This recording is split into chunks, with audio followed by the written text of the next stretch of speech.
नमस्कार मित्रांनो, आज आपण चाललो आहे आपली नेक्सॉन ईव्हीला घ्यायला. नेक्सॉन ईव्हीला थोडेसे मायनर स्क्रॅचेस आणि थोडासा डेंट आला होता एका दगड लागल्यामुळे. तर आपण आज शोरूमला पिकअप करायला चाललो आहे. इन्शुरन्समध्ये काम करून घेतलं आहे आणि टाटाच्या गाडीला नावं ठेवायचे लोक, बरोबर, की इन्शुरन्सला प्रॉब्लेम येतो, असं तसं सर्व्हिसला प्रॉब्लेम येतो.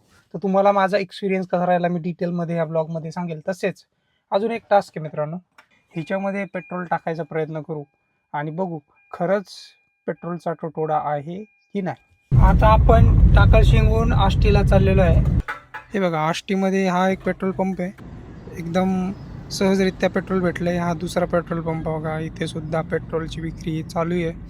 डिझेलसाठी थोडी किल्लत आहे असं दिसतंय, पण हे तिसऱ्या पेट्रोल पंपमध्ये सुद्धा सहजरित्या पेट्रोल भेटलं. आणि आता आपण एक नेक्सॉन ईव्ही घ्यायला दुसऱ्या नेक्सॉन ईव्हीमध्ये जातो आहे. आमच्या मित्रांची ही एक नेक्सॉन ईव्ही आहे. याच्यामध्ये आपण कारपुलिंग करून चाललेलो आहे.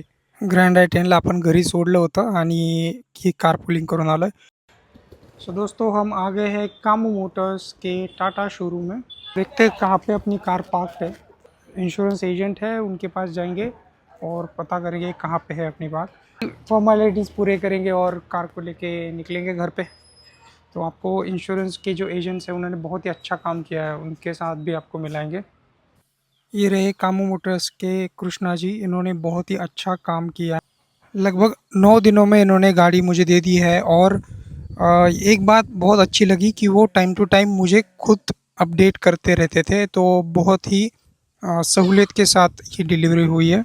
और ये देखिए, यहाँ पे हमारी कार पार्क्ड है. फ्रंट साइड में डैमेज था थोड़ा, तो वो अपन ने क्लियर करवा लिया है. तो देखते हैं कैसा है. कलर मैच हो रहा है, बिल्कुल कलर मैच होना बहुत इम्पोर्टेंट है. ये वाला जो पार्ट है उसको रिप्लेस किया गया है. बात बहुत पसंद आई दोस्तों कि इन्होंने एकदम प्यार से गाड़ी को शेड के नीचे रखा है. ये रही कुछ नई कार्स. आणि कार मिळाल्या जे पहिलं काम केलं ते म्हणजे मसाला ताक पिण्याचं. ह्या उन्हाळ्यामध्ये नगरचं फेमस मसाला ताक पिण्याची काय वेगळीच मजा. आणि याच्यानंतर आपण आपल्या मित्राला HKला भेटायला गेलो आणि आता आपण काही रील्स बनवणार आहेत नगरमध्ये जाऊन. रील्सचे काही बिहाइंड द सीन्स तुम्हाला दाखवतो. साला इस बार तो नीट क्लिअर करके ही रहूंगा. ह्या रील्स आपल्या चॅनलवरती तुम्हाला बघायला भेटतील. दीपक बरोबर रील केल्यानंतर अतुल बरोबर एक रील केली आणि HK बरोबर सुद्धा एक रील केलेली आहे. अशारित्या आपण आपला वीकेंड घालवलेला आहे. ब्लॉग कसं वाटलं हे कळवायला विसरू नका. कमेंट करा आणि सबस्क्राईब करून घ्या.